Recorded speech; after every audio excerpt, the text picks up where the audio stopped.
Hello, friends. I am Michael Kingswood. I write fiction for fun and profit. And this is the first time I've been on here in a long time. Been away from YouTube and Rumble and other space for a while here. It's been a weird couple of months, but I've been doing other stuff, and I kind of figured, oh shoot, I kind of come through the grommet on a few things, and I better get back to seeing all my buddies online. So here I am doing a stream because that's what we do when we have fun.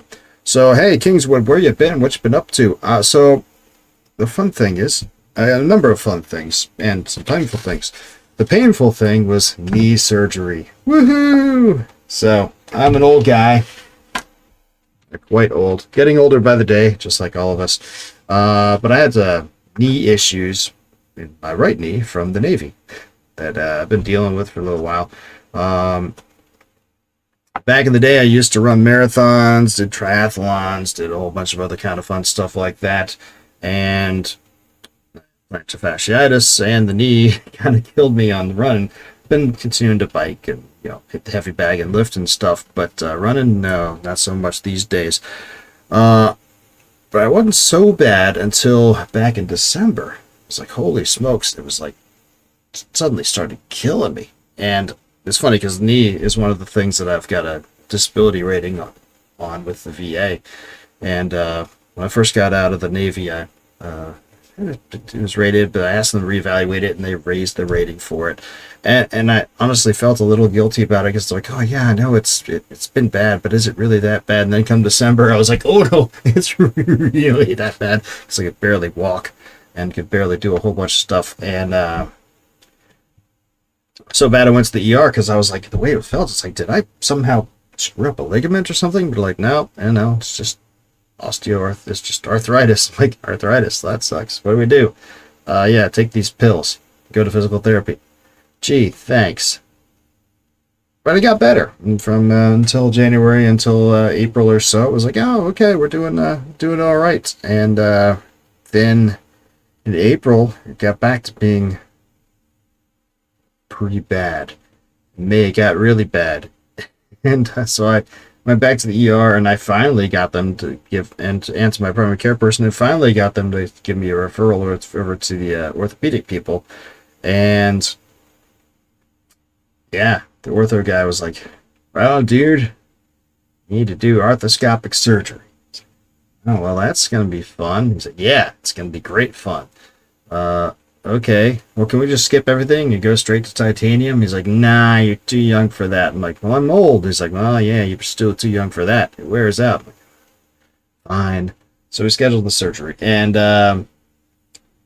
so I ended up missing out on LibertyCon in Chattanooga, which I usually go to, just because it was going to conflict with the ortho appointments, and because at that point I couldn't walk very well at all, and I was like, oh geez, this con's going to suck if I have to walk around all day. And it's like, sometimes I was using crutches. It was annoying. Anyway, we scheduled the surgery, and that got done at the beginning of August.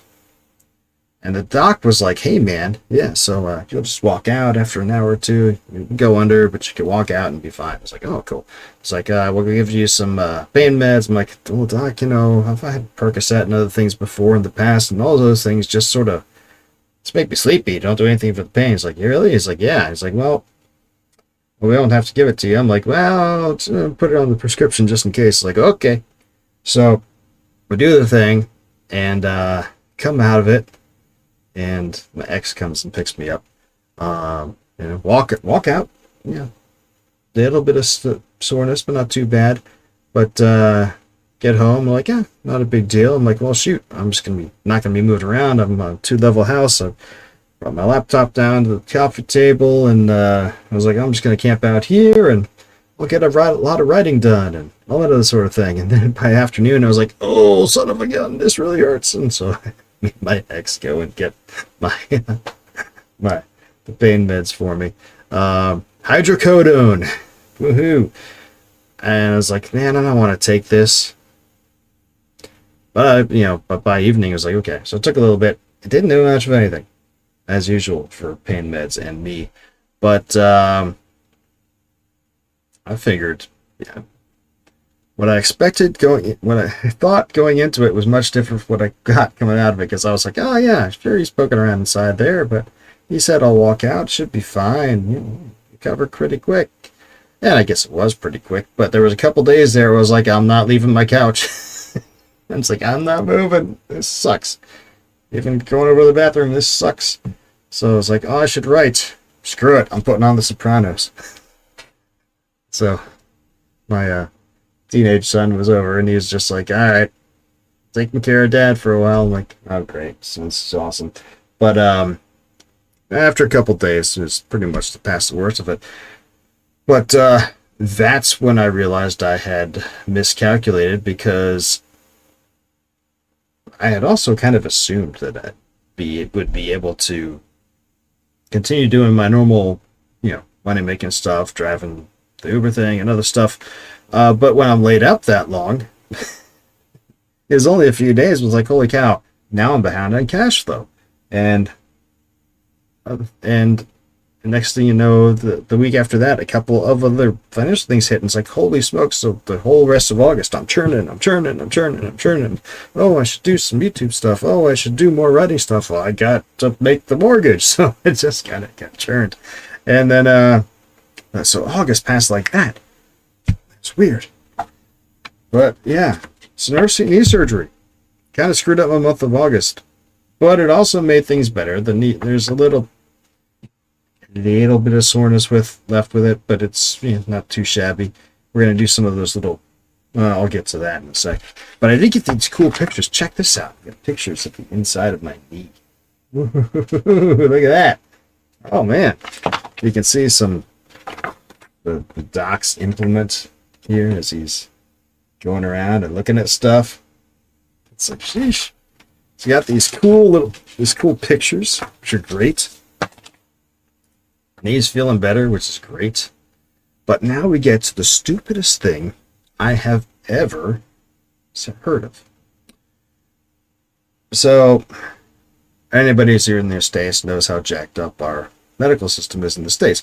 I've been mostly insulated from it because I spent, 20 years in the Navy, and as a retired Navy guy, I still, get Navy medicine. Now, it's different when you're retired. I mean, if you're active duty guy, you need something done, you go to the Navy doc, and if they don't have room for you or whatever, they'll send you out in town, but you never have to think about the billing side of things. As a retired dude, sort of a similar process, but you pay more. I mean, it's nothing compared to what the civilian plans are, but you still, got to deal with it. And it's the whole bureaucratic rigmarole of dealing with native medicine and getting referred out. And my orthopedic guy is a civilian out in town, so I hadn't dealt with the civilian complex since I've been retired. Since I've been retired for the Navy, it's been the only times I've gone to the doctor has been to the ER if I hurt myself. I know it's pretty bad. You're supposed to go and get checkups, but I haven't because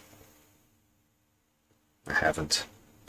But anyway, so I have heard, through talking to people in the news about how screwed up the billing sequence is in normal medical life, but I didn't fully understand it until just this week. So this week, so when I went up for my checkup, post-op checkup, we did one 2 weeks after, and then one just this last week for my knee, and the doc's looking at it. I was like, looking okay, but hey, we can do these shots to add some natural lubricant to probably take care of the last of the kinks. And I'm like, that sounds like a good idea. Let's do that. And so it'll probably take forever for TRICARE to approve it. I'm like, oh, whatever, let's put it in and see. And then got a phone call like 2 days ago, on Friday, about this. I'm like, you got approved by TRICARE. I'm like, hey, it's awesome. I thought it'd be a lot they thought it would take forever. It's like, well, they approved it, but they can't tell us how much they're going to cover and how much what your out of pocket's going to be. Like they said, your part's going to be 20%, but we don't know how much that's going to be. I'm like, well, what do you mean? How much does it cost?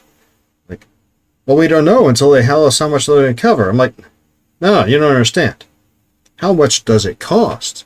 I'm going back and forth with the billing person. I'm like, look, well, we don't know until they tell us. No, dude. You know your labor expense. You know your overhead. You know how much the drug you're injecting costs you, and you know the profit margin you need to make. So you know how much you're charging. How much does it cost? And he's like, it's a girl I'm talking to. She's like, well, I could tell you the cash price. I'm like, okay, yeah, what's the cost? It's 5 shots. It'll be $1,000. I'm like, $1,000 per shot or $1,000 total? I'm like, and she's like, oh no, that's total. I'm like, so 20% my out of pocket would be $200. She's like, well, you don't know that until TRICARE says. I'm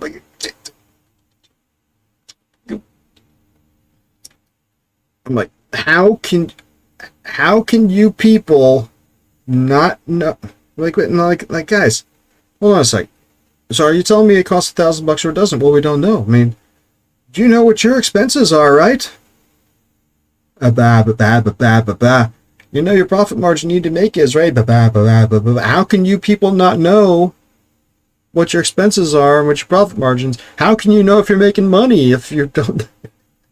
If you have to know how much this costs for you.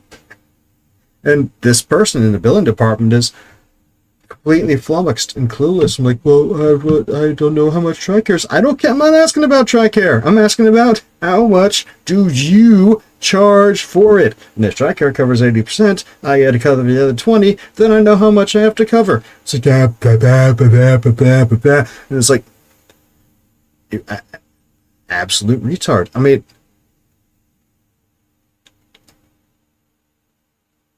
I know I'm not smoking crack. I drink a little too much wine sometimes, but I don't smoke crack. And it shames me to say it, but I have an MBA. I know how business finances work, how managerial accounting works. And it's like, you can't tell me the medical industry doesn't do accounting. And they can't tell somebody how much it really costs to cover their expense. But these people couldn't say it. They're like, I don't know how much it'll cost until TRICARE tells you. Well, how do you possibly stay in business if you don't know what your expenses are?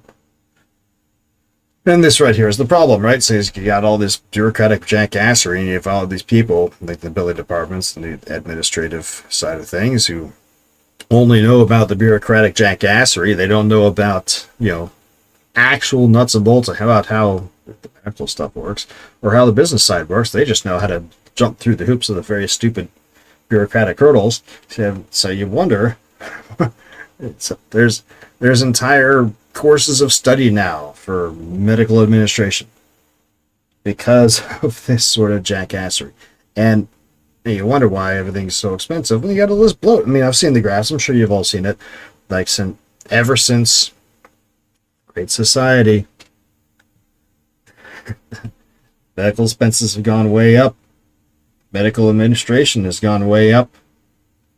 Now, number of doctors has basically not gone up that much. Number of nurses not gone up that much. It's all this other bloat.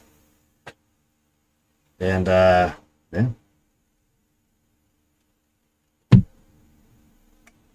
It's one thing to read about it and know about it, but be insulated from it. It's another thing to actually see it. It's like, dude, guys, this is the stupidest thing ever.